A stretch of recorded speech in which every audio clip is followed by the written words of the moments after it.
Hello friends, monitor academy में आपका स्वागत है। आज के वीडियो में पढ़ने वाले हैं computer in the laboratory. So friends, आप जानते हो कि कंप्यूटर कितना ज़्यादा इंपॉर्टेंट हो गया है हमारे लैब के अंदर। ठीक है। सो अभी क्या है कि जब भी हम कुछ वर्किंग करते हैं अपने लैब प्रोसेसिंग के अंदर, या फिर आप ले लीजिए फ्रंट ऑफिस के अंदर, एसेशन के अंदर, तो अभी क्या है, हमें कंप्यूटर की बहुत ज़्यादा नीड होती है। So the advance in computer technology are well utilized by other technical branches like engineering and design etc. So जो कंप्यूटर टेक्नोलॉजी है ये काफ़ी जगह यूज़ होती है, जैसे कि आप इंजीनियरिंग जो है इंजीनियरिंग में यूज़ कर सकते हैं या फिर डिज़ाइनिंग में भी यूज़ कर सकते हैं। ठीक है friends. So many instruments used in laboratory today have a built-in microprocessor to do many of the functioning automatically. सो हम अपने लैब के अंदर काफ़ी सारे ऐसे इंस्ट्रूमेंट यूज़ करते हैं जो कि माइक्रो प्रोसेसर बिल्ट होते हैं और ऑटोमेटिकली फंक्शन करते हैं।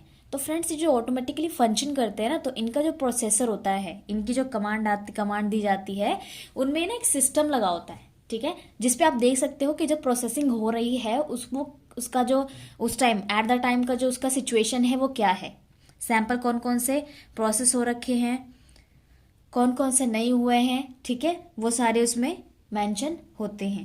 Hence, the knowledge about computers, their use and its application in interpretative diagnosis in a laboratory is a must for everyone involved in medical services.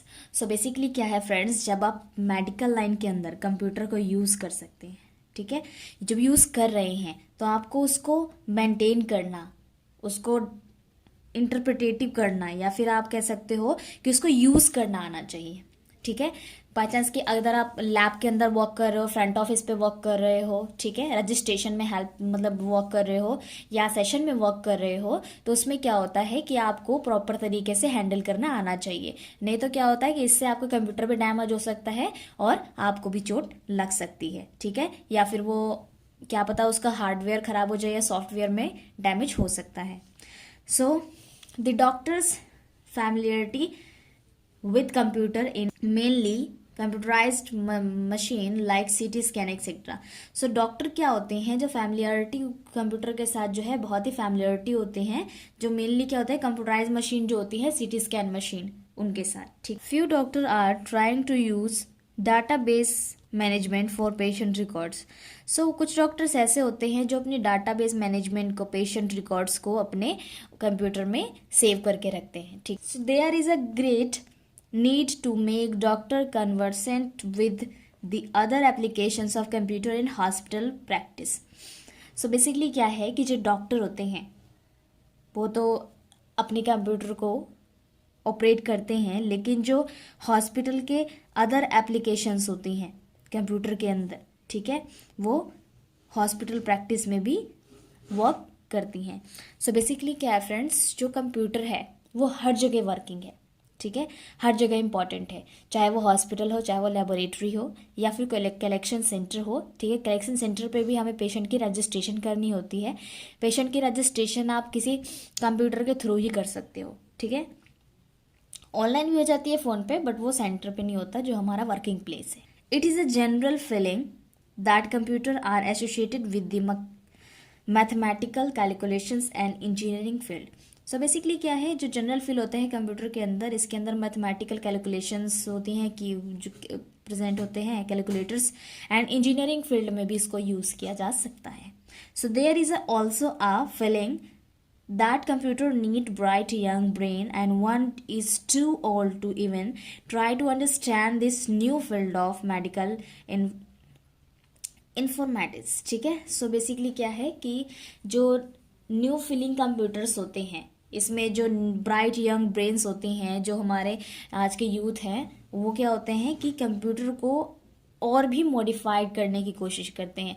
So basically जो कभी पुराने computer होते हैं, आपने देखा हो कि CPU अलग है, माउस अलग है, कीबोर्ड अलग है, तो उनके जो हार्डवेयर होता है ना, उसके पार्ट काफ़ी ज़्यादा होते थे। ठीक है, तो आजकल जब देखोगे जो नई सेंचुरी की वो बनी हुई है, कंप्यूटर्स बनी हुई हैं, लैपटॉप्स बने हुए हैं, वो क्या है, वो ऑल इन वन होते हैं। ठीक है, आपको कैरी करने में भी ईजी होता है और आप इजीली उसको इधर से उधर लेकर जा सकते हो।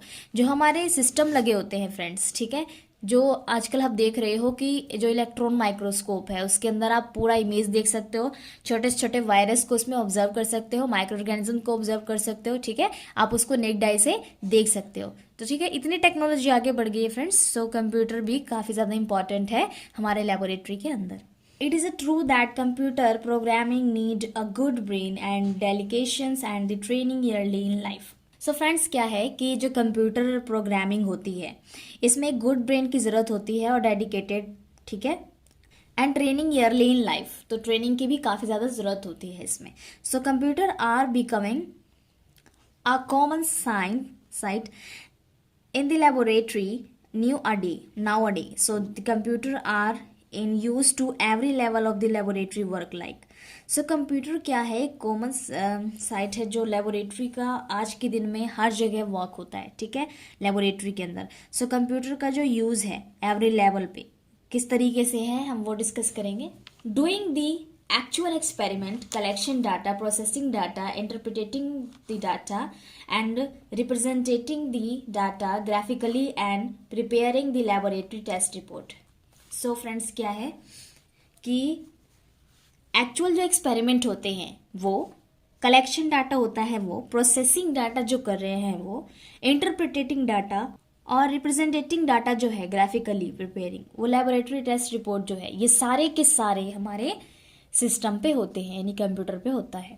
सो the extensive laboratory technology development in the past 3 decades led the need for interpretive diagnosis so that the laboratory specialist could be a more active role in the patient care. So क्या है friends, जो हमारे lab के अंदर जो हमारा system present, पहले क्या होता था कि पेशेंट के रिकॉर्ड्स रखने काफ़ी मुश्किल होते थे क्योंकि हमें उनके रिकॉर्ड्स जो है रिटर्न लिखने होते थे, ठीक है। रिटर्न लिखने से ये होता है कि वो जो दस्तावेज बनते थे वो काफ़ी ज़्यादा हो जाते थे, जिसकी वजह से हमें उसे हैंडल करना मुश्किल होता था, और उसको जब ढूंढना हो किसी पुराने 2 साल के 3 साल के पेशेंट की रिपोर्ट तो आप नहीं ढूंढ सकते थे। तो क्या है कि बहुत ईजी वे है कंप्यूटर हमारा, जिसमें हम पेशेंट की सारी डिटेल रखते हैं, ठीक है। अगर बाय इन द केस कि किसी डॉक्टर को ज़रूरत पड़ गई उसकी रिपोर्ट की, तो जल्दी से सर्च करके कुछ सेकेंड में या कुछ मिनट में ही उसकी रिपोर्ट आप देख सकते हो, ठीक है। Computer assisted medical decisions making, so इसको हम शॉर्ट फॉर्म में लिखते हैं CADM। So computer assisted decision making system may be a solution to this problem. So as their use has actually resulted in tangible improvement in performance. जो computer assisted decisions making system है इसमें जो problem की जो solution है वो निकालने की कोशिश की गई है। सो इसको जो एक्चुअली यूज़ करते हैं रिजल्टेड में टेंजिबल जो इम्प्रूवमेंट होती है उसके परफॉर्मेंस में इसको यूज़ करते हैं। So the potential benefit of the CADM system in the laboratory है, तो कुछ पोटेंशियल बेनिफिट्स हैं जो CADM को लेकर इम्पॉर्टेंट है, ठीक है। सो इसमें है improve speed and consistency in data interpretation. So इसमें इम्प्रूव होता है speed, consistency in data interpretation. So friends क्या है कि आपको ना स्पीड की काफ़ी ज़्यादा इम्पोर्टेंट होती है। अगर आप किसी लैब में वर्क कर रहे हैं, किसी हॉस्पिटल में वर्क कर रहे हैं, तो क्या होता है कि आपको ना वहाँ पे काफ़ी सारे पेशेंट हैंडल करने होते हैं, और जब आप पेशेंट हैंडल करते हो तो वहाँ पर आपको हर एक पेशेंट की केयर करनी होती है। लाइक कोई पेशेंट एंगर ना हो जाए, ठीक है, कोई पेशेंट ये ना कहे कि आप मेरे साथ लेट कर रहे हैं, आप उनके साथ जल्दी कर रहे हैं। तो इसमें एक स्पीड होती है, स्पीड इम्प्रूवमेंट होती है। Separate uninteresting from a few interesting cases. Uninteresting और इंटरेस्टिंग केसेस जो हैं इसके अंदर वो सेपरेट हो जाती हैं, ठीक है। So facilitate a better presentation of the letter. So इसमें फैसिलिटेट होता है एक बेटर जो प्रेजेंटेशन होती है लेटर की वो। So improve the consultative role in of the laboratory. जो कंसल्टेटिव रोल होता है वो उसमें भी इम्प्रूवमेंट होती है। So improve the teaching capability of the laboratory. So friends laboratory के अंदर जो टीचिंग प्रोसेस है उसमें भी इम्प्रूवमेंट होती है। So improve patient care by enhancement of diagnostic capability of the laboratory. So इसमें पेशेंट केयर और जो इन्हांसमेंट होती है उसमें डायग्नोसिस कैपेबिलिटी में भी लैबोरेटरी के अंदर ये हेल्पफुल है। सो फ्रेंड्स कुछ केस में ये फेल भी हुई है, ठीक है। So however there are a few of it falls to, कुछ केसेस में ये फॉल्स भी है। So the danger that the reasoning behind the recommendation of a CADM will not be available to the user. So ये जो हमारा CADM है ये एक डेंजर रीजन भी बताया गया है। सो ये अवेलेबल नहीं होता फॉर यूजर्स के लिए। So in fact what use to be easy and may become difficult is CADM is used for simple problem. So क्या है फ्रेंड्स, जो आसान होता है हमारे लिए, ठीक है, आसान होता है परफॉर्म करना, वो मुश्किल हो सकता है यदि हम CADM का इसका जो यूज है वो इजी वे में करें, ठीक है, बहुत ही इजी कंडीशन के लिए हम उसको यूज करें, तो ये हमारे लिए डिफिकल्ट भी हो सकता है। सो poorly conceived commercial system so may be fooled by the industry creating problem rather than the solving them. So ये क्या होता है कि अगर हम इसको कमर्शियली पुअरली इसको सिस्टम को यूज कर रहे हैं तो ये हमारे लिए प्रॉब्लम्स भी क्रिएट कर सकते हैं। सो CADM जो है हमारा computer assisted medical decision making जो है वो एक तरह से हमारे लिए डेंजरस भी है और हेल्पफुल भी है, ठीक है। So the medical informatics so has a great potential for new software and hardware so tools in medicine. So क्या है फ्रेंड्स, जो नए इंफॉर्मेटिक्स हैं, सॉफ्टवेयर्स आए हैं, हार्डवेयर्स आए हैं, तो जो इनकी डिमांड्स है ना वो काफ़ी ज़्यादा होती है। सो क्या है, जब आपने मार्केट में देखा होगा कि जहाँ पर नए नए सॉफ्टवेयर्स होते हैं, नए नए हार्डवेयर होते हैं, या फिर आप कह सकते हैं जहाँ पर मशीनरी वर्क ज़्यादा है, तो वहाँ पे ओवरलोड भी ज़्यादा होता है क्योंकि सैम्पल प्रोसेसिंग टाइम जो है वो कम हो जाता है और जो मैन पावर है वहाँ पर वो भी कम होता है, ठीक है। सो it is for this reason that informatics training should be made desirable for all pathologist courses and training programs. सो इससे क्या होता है कि इससे जो पैथोलॉजिस्टिकल जो ट्रेनिंग डिजायरेबल होता है उससे ये ट्रेनिंग प्रोग्राम्स पैथोलॉजिकल कोर्स में ये हेल्पफुल होता है। सो research and training in the so called field of medical informatics be encouraged to create computer literacy among the pathologist and the clinician. So यहाँ पर जो रिसर्च और ट्रेनिंग है, ठीक है, इस फील्ड को, इस मेडिकल इंफॉर्मेशन को और बढ़ाने के लिए, इसको प्रोत्साहन करने के लिए कंप्यूटर को क्या है यहाँ पर